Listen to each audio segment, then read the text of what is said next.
अभी इस देश में सबसे ज्वलनशील कोई मुद्दा है तो वो है अग्निपथ।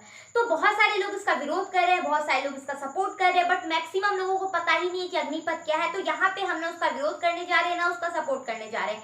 बस हम आपको इसके बारे में जानकारी दे रहे हैं कि अगर आप कुछ भी पोस्ट कर रहे हो, कुछ भी लिख रहे हो, तो आप पहले इस स्कीम को जान लो। तो आप देखो, अग्निपथ जो है सरकार ने एक स्कीम लाई है कैबिनेट ने, जिसके तहत क्या है कि 1 लाख सेना बहाली किया जा रहा है, जहाँ पे जल से थल सेना एंड वायुसेना तीनों ही शामिल है। और सबसे बड़ी बात कि बिना एग्जाम के आपको यहाँ पे भर्ती किया जाएगा, ठीक है। तो आप देखो कि इसका एक हम अगर पॉजिटिव पॉइंट देखें तो ये है कि हम क्या करेंगे, सक्षम बनेंगे, सबल बनेंगे और आत्मनिर्भर बनेंगे। यानी हमारी जो सैलरी होगी इस 4 साल के अंतर्गत, तो ये इतनी ज्यादा होगी कि आप अगर टोटल इसको ऐड करो तो 23 लाख अबाउट हमें मिल रहा है। और आप देखो इसकी जो रिक्वायरमेंट है एज की, तो वो 17 से लेके पहले 21 था, हालांकि अब 23 कर दिया गया है, 23 कर दिया गया है। तो इस जो एज रिक्वायरमेंट को पूरा कर रहे हैं उन्हीं को भर्ती दी जाएगी। और आप यहाँ पर देखो कि वैसे भी ये जो टाइम होता है, इस बीच हमारे देश की जो युवा पीढ़ी है वो ऐसा नहीं कि बहुत बड़े जॉब पे है या फिर बहुत अच्छे काम कर रही है। आप देखो जो भी सेना में बहाली के लिए जाते हैं वो बहुत ही छोटे स्तर के, मतलब बहुत ही निम्न लेवल से वो उठते हैं ना, उनकी आर्थिक स्थिति बहुत कमजोर होती है। तो ऐसे में वो सेना को चुनते हैं क्योंकि वहां पे सैलरी भी अच्छी होती है और उनको एक मौका मिलता है कि वो अपनी राष्ट्रीयता को साबित करे। तो ऐसे में क्या है कि वो युवा चाहता है कि उनको जॉब की गारंटी दी जाए, क्योंकि 4 साल तो आप जॉब दे रहे हो, बट 4 साल के बाद इनका क्या होगा। तो आप देख लो कि बहुत सारी जो बड़ी कंपनियां हैं उन्होंने ये कहा है कि क्योंकि जब आप देखो ये सेना की बहाली है, ठीक है, तो यहाँ पे आपको इतना ज्यादा ट्रेन किया जाएगा, इतनी ज्यादा डिसिप्लिन भरी जाएगी, इतने ज्यादा स्किल्स को डेवलप किया जाएगा कि आप बहुत ही, आप देखो कि आप में एक बहुत उम्दा नागरिकता अपने आप ही अंदर में आपकी विकसित हो जाएगी, है ना, और आप एक बहुत अच्छे नागरिक बन जाओगे, बहुत अच्छे इंसान बन जाओगे। तो ऐसे में बहुत सारी कंपनियां आपको अडॉप्ट कर रहेंगी। दूसरी बात क्या है कि 25% जो है वो हर सेक्टर से आपको वहां पे परमानेंट दिया जाएगा, है ना, 75% को इधर उधर डाला जाएगा। तो आप देखो कि वैसे भी आप कोई भी ट्रेनिंग करते हो तो आप देखो कि उनको फर्स्ट प्रायोरिटी दी जाती है कि हाँ ये वाला कोर्स किया तो आपको पहले जॉब दिया जाएगा। तो ये तो क्योंकि आप देखो भारत सरकार की है, तो आप अगर वहां से आओगे तो आपको पहले एक तरीके की रिजर्वेशन, मतलब रिजर्वेशन नहीं बट एक तरीके से पहले आपको जो अपॉर्चुनिटी होती है वो दी जाएगी। दूसरी बात क्या है कि आपको इतनी सैलरी दी जा रही है वहां पे कि आप उससे अपना कोई बिजनेस या कोई और काम भी स्टार्ट कर सकते हो, लेकिन फिर भी लोग ये विरोध कर रहे हैं। तो आप देखो कि विरोध करना भी गलत नहीं है।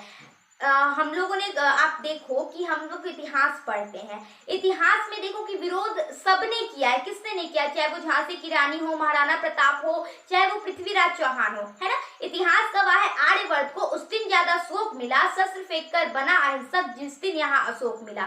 तो हमें शस्त्र तो ऐसा नहीं कि हमें शस्त्र फेंकना है, शस्त्र तो उठाना है, लेकिन जो हमारा नियत है और उद्देश्य है वो सही होना चाहिए। हमें रोक नहीं है कि हम किसी के भी खिलाफ वार नहीं उठा सकते हैं, बट हमारा उद्देश्य सही होना चाहिए। हम जो विरोध कर रहे हैं, जिस तरीके से ट्रेन को जलाया जा रहा है, जिस तरीके से रोड जाम किया जा रहा है, जिस तरीके से आप देखो कि आप न्यूज अभी आ रही है कि भारत बंद रहेगा ये वो, तो जिस तरीके से विरोध कर रहा है मुझे लग रहा है बस तरीका गलत है। अगर आप विरोध करना चाहते हो शांति तरीके से, अहिंसात्मक तरीके से अगर आप विरोध करोगी तो सरकार आपकी बात सुनेगी, बट आप अगर चाहोगे कि मैं सरकार पे चढ़ूं, हम सरकार पे चढ़े, तो ऐसा नहीं हो सकता।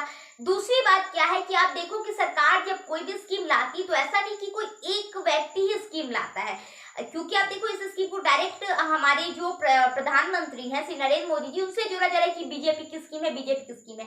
तो आप देखो कोई भी जो पॉलिटिकल पार्टी होती सत्ता में कितने दिन, 5 साल 10 साल, उसके बाद कुछ नहीं, लेकिन कोई भी स्कीम होती है वो जनता के लिए आती है। तो हमें ये सोचना चाहिए कि वो स्कीम हमारे लिए सही है नहीं है, ये सोचने के लिए हमें पूरी आजादी है। बट हम जिस तरीके से इसका विरोध कर रहे हैं, मेरे हिसाब से शायद ये विरोध का तरीका कुछ और होना चाहिए, तब सरकार हमारी बात पर सुनती भी।